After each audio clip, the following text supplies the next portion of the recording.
Yo Matchmaker PH, ang bakbakan nga po ni Naoya the Monster Inoue at Luis Nery ay sobrang galing talaga. Napaka-excited.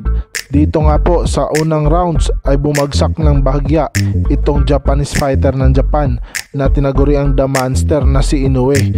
Dito nga po ay gulat na gulat siya at para bang may hinahanap sa ibabaw ng lona. Kaya naman itong si Cuatro Alas Jandel Casimero ay grabe talaga ang kanyang tuwa at excited. Malaki din ata ang kanyang talpak dito. Dito ay masabi natin mga ka-matchmaker na itong si Luis Nery ay nakipagsabayan talaga. Ngunit sadyang talagang mabilis at magaling sumuntok itong si Naoya the Monster Inoue. Kung mapapansin nyo, napaka-accurate.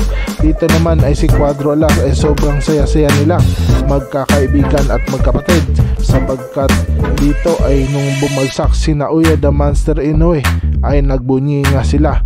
Dito nga po masasabi natin mga ka-matchmaker na tuwang-tuwa talaga si Cuatro Alas pagdating kay Naoya the Monster Inoue, kasi alam nating lahat na dapat siya ang lalaban kay Naoya the Monster Inoue. Ngunit wala nga po siyang bakos or belt na hinahawakan ngayon, kaya medyo tagilid pa ang kanyang laban kay Inoue. Sa kanilang banda matchmaker ay dito nga po sinabi niya na kung sila daw ay may laban ay may kalalagyan talaga itong si Inoue, dahil papangahin niya talaga ito ng katotohanan.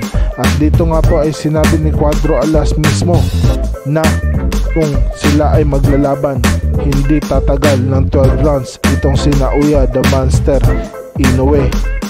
Dito nga po ay masabi natin na pulido ang galawan ni Inoue, sapagkat pagkatapos nga niyang bumaba sa ibabaw ng lona ay parang sinabi niya na I got you inside.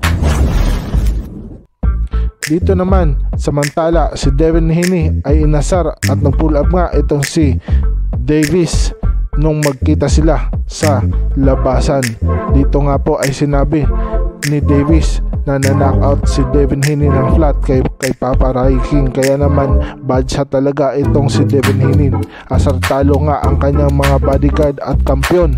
At dito nga po ay lumabas itong si Devin Haney at grabe talaga ang insulto ni Gervonta Davis.